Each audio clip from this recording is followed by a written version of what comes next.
Bonjour amis sportifs, amateurs de foot de talus et proches du FC Écublens. Bienvenue sur la Web TV pour l'épisode numéro 40 de notre émission l'Aftermatch. Nous recevons dans un premier temps deux invités du Azzurri Rivera, le fameux défenseur Sergi Luca et l'entraîneur Viscusi Toni. Bonsoir messieurs. Bonsoir. Nous allons revenir avec vous sur la quatrième rencontre de championnat. Les deux équipes viennent de se séparer sur le score de 2-3 pour le FC Écublens. Donc Toni, si on prend le championnat à l'envers, c'était le match au sommet aujourd'hui. Que peux-tu nous dire de cette confrontation? Alors on a fait une mauvaise entrée de match puisqu'on prend un goal après 9 minutes et puis on reprend un goal à la 44e. Mais je peux être fier de mes joueurs car il y a une très bonne réaction au deuxième mi-temps. On revient à 2-1, 2-2 à la 80e. Malheureusement on prend un goal dans les deux dernières minutes. On va chercher les 3 points. Donc moi je leur dis bravo. Et puis c'est quelque chose de très positif pour la suite. Je suis confiant de mon équipe. Merci. Peux-tu nous parler des intentions d'Azzurri Riviera avant cette partie? Alors, le but de cette saison, c'est une reconstruction, d'amener des jeunes, du sang neuf. Et puis on a vraiment besoin d'un groupe solide pour aller de l'avant. Je pense qu'aujourd'hui, il y a des choses qui ne vont pas forcément comme on veut. Mais il y a des nouvelles arrivées aussi. Moi, je suis confiant pour la suite. Et par rapport à aujourd'hui, le résultat te paraît-il logique au vu du déroulement de la partie? Alors, Écublens est mieux rentré dans le match, donc effectivement, les 2-0 à la mi-temps, je pense qu'il n'y a rien à dire. Maintenant, vu le déroulement de la deuxième, on est revenu, on pouvait aussi s'imposer. Voilà, le score est à l'envers, mais c'est comme ça. Luca, toi qui as vécu ce match de l'intérieur, que peux-tu nous dire de la confrontation de ce matin? Alors c'était une confrontation très très chaude. Il faisait vraiment chaud. C'est pas évident de jouer le dimanche matin, autant pour vous que pour vous je pense. Et sinon sur le terrain c'était quelque chose de vraiment très très fair play mais quand même engagé avec 2-3 très très bonnes phases de foot. Tu parles de fair play justement, dans les anciens aftermatchs avec Saint-Légier, justement tu parlais aussi de fair play. Est-ce que tu as vu le même fair play aujourd'hui?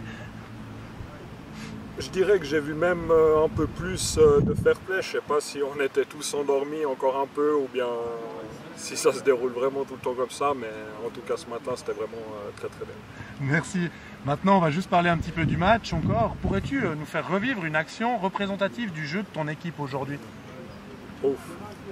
Alors c'est quand je pars seul, seul où je mets je pense 2 minutes et demie pour arriver depuis l'entrée des 16 jusqu'à devant le gardien, où on tricote un peu trop et puis on voit qu'il nous manque ce petit quelque chose pour faire le saut de qualité.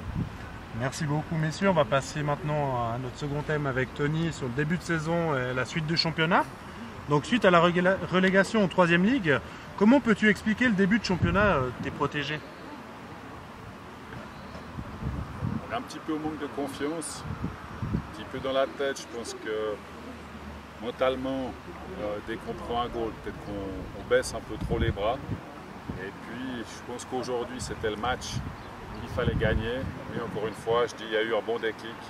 Je pense depuis le week-end prochain, pas le week-end prochain, dans 2 semaines, je pense qu'on va faire un très bon résultat. Puis de quelle manière penses-tu redresser la barre pour la suite de cet exercice? Alors comme je l'ai dit, il y a du sang neuf qui va arriver, il y a des nouveaux joueurs qui vont s'intégrer.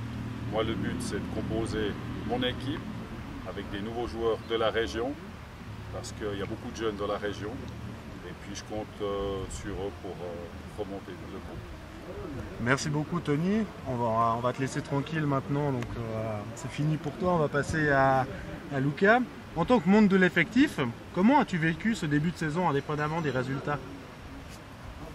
Alors pour moi c'était un début de saison un peu difficile vu que j'étais pas souvent présent, vu que accessoirement j'entraîne aussi Saint-Légier. Mais sinon, pour le peu que j'ai été là, c'est vraiment une très très bonne équipe, une équipe où il y a de la joie de se retrouver à chaque entraînement et puis une équipe qui a plein de motivation. D'accord, et puis justement, vous nous avez dit qu'il y avait beaucoup de nouveaux dans l'effectif. Est-ce qu'il a les qualités pour relever le défi? L'effectif. Pour toi, L'effectif.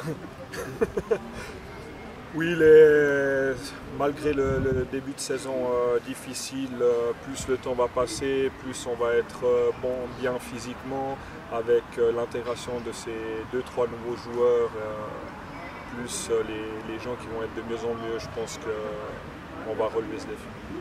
On vous remercie messieurs pour toutes ces questions et vos réponses. Merci à toi. On vous souhaite une bonne suite du côté d'Azzurri Rivera et pour toi du côté de Saint-Léger. Tu salueras bien toute l'équipe là-bas en haut. Merci. Et on vous souhaite un bon championnat et on vous dit à bientôt. Merci. De même. Nous recevons maintenant deux invités écublanais. Le numéro 47, notre meilleur conducteur Titine Guirou-Perret. Et le numéro 4, GG The Grive Lagrive. Donc messieurs, bonjour, bienvenue à la Web TV. Bonjour. Titine, on va commencer par toi. En te limitant en fait de jeu important, pourrais-tu nous proposer un petit résumé de cette rencontre? En gros, je suis un petit peu déçu de mes joueurs, pas de la victoire, mais de la façon, de la manière qu'on a agi aujourd'hui. C'est vrai qu'on a réglé le match, on aurait pu gagner 5-0, il n'y avait rien à dire. Je ne pense pas qu'il y avait des commentaires à faire. Simplement, chacun veut faire un petit peu comme il veut, chacun veut marquer un goal, on n'est pas collectif. Je suis un peu déçu de ce côté-là. Mais physiquement, on est prêt, la manière, on a quand même gagné. J'entends, pour moi, il y a que les 3 points qui comptent, mais il y aura des petits règlements pas de compte, mais il y aura des petits règlements mardi. Je pense qu'on va remettre en place certaines personnes. Je pense qu'il y a quelque chose à dire. Très bien, mais tu peux nous dire un peu plus sur la prestation des jaunes et bleus aujourd'hui? Sur La prestation de tes joueurs. Dans l'ensemble, je suis assez content. Le jeu, il est là, la journée est là. Moi, je dis, c'est la finition. Je dis, des matchs comme aujourd'hui, de prendre des risques et d'être à 2-2 à la 87e, c'est ce qui m'énerve un petit peu. C'est-à-dire que je dis, avec les occasions qu'on a eues en deuxième mi-temps, on a gagné 5-0, le match est fini, il n'y a pas à discuter. Et on n'est pas discipliné. Quand je cours dans les vestiaires, je ne veux pas qu'on monte ou comme ça. Si chacun veut jouer comme il veut, il y aura des petites retombées de certains. Je ne vais pas m'amuser longtemps. J'ai posé mes conditions. On travaille pour l'équipe, on travaille en collectif. Et je veux que chacun travaille pour l'équipe. Et je n'accepte pas certaines choses. Et ça va être réglé rapidement, très rapidement. Merci Titine. On va passer à GG. À ton avis, depuis le banc, c'est vrai que tu n'as pas joué aujourd'hui. Quels ont été les principaux points forts et points faibles du FC Écublanc? Bonne question. Point fort, c'est je vais dire, on a su mettre le 3e but à l'orgueil. Point faible, c'est qu'on a baissé une fois qu'on avait 2-0. On a essayé de faire des petites choses, des petits dribbles, des choses comme ça. Et puis, au lieu d'essayer d'enfoncer le clou et puis de se mettre à l'abri une bonne fois pour toutes, on essaie d'aller marquer son goal et puis c'est le point faible. Je pense qu'il faut jouer pour l'équipe et puis essayer de marquer le plus de buts.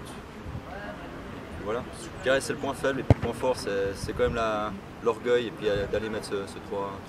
D'accord, merci.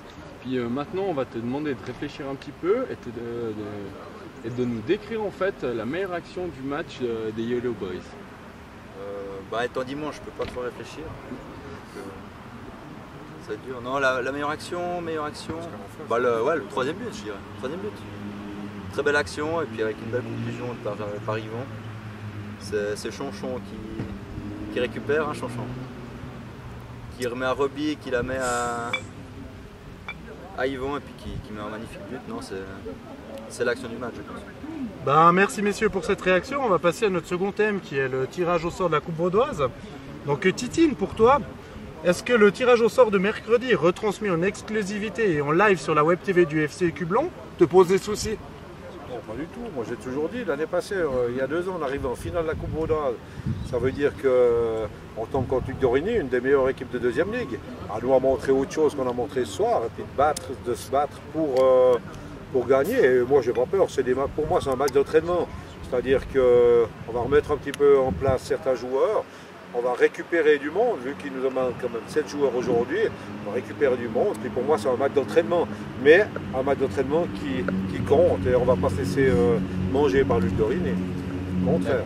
D'accord. Et puis, est-ce que tu as suivi le tirage au sort? Et que penses-tu de cette retransmission? Oh, super, j'ai trouvé bien parce que c'est vrai qu'on sait déjà contre qui on va tomber la semaine d'après. Si on passe un tour, on sait contre qui on va tomber. Je trouve super leur manière d'agir, je trouve que c'est bien.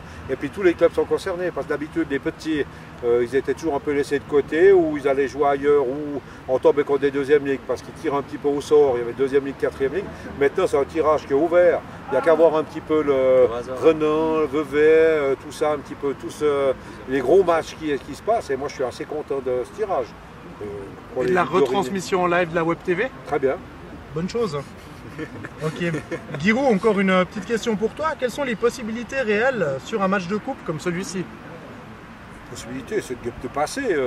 On a montré qu'on a battu pas mal de deuxième ligue il y a 2 ans. Même l'année passée, ça veut dire que de toute façon tout est ouvert. Au faute, moi j'ai pas peur d'une deuxième ligue, d'une troisième ligue, d'une quatrième ligue. De toute façon on doit jouer avec nos qualités, avec nos défauts, mais les défauts on va les corriger d'ici ce match de mardi.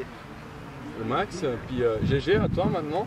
Alors quelles sont les chances du FC Cublon en 32e de finale, à savoir qu'il affrontera une des meilleures équipes de deuxième ligue? Bah, tout le monde connaît la coupe, hein. La coupe ça se joue sur un match. C'est toujours. Tout peut se passer dans un match de coupe. Hein. On peut aller au penalty, on peut gagner. Comme dit Titine, on a déjà gagné contre des deuxièmes ligues. C'est 50-50 je pense.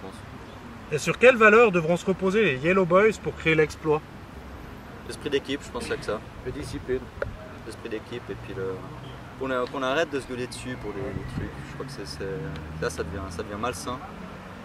Pour gagner, il faut avoir un esprit d'équipe et puis je crois qu'il faut qu'on travaille là-dessus. Bah, très bien, merci. On vous remercie d'avoir suivi cet épisode de l'Aftermatch. Pour une fois, on ne fera pas de questions hors foot, hein, on vous laisse au repos pour un dimanche. C'est ça.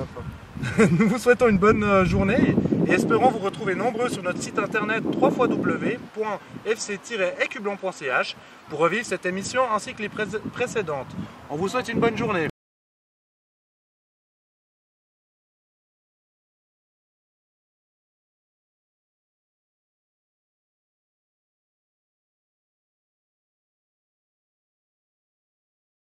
Et en fait, t'essayes à chaque fois d'être dans le zapping, toi. Mais ouais, t'essayes à chaque fois d'être dans le zapping, petit malin.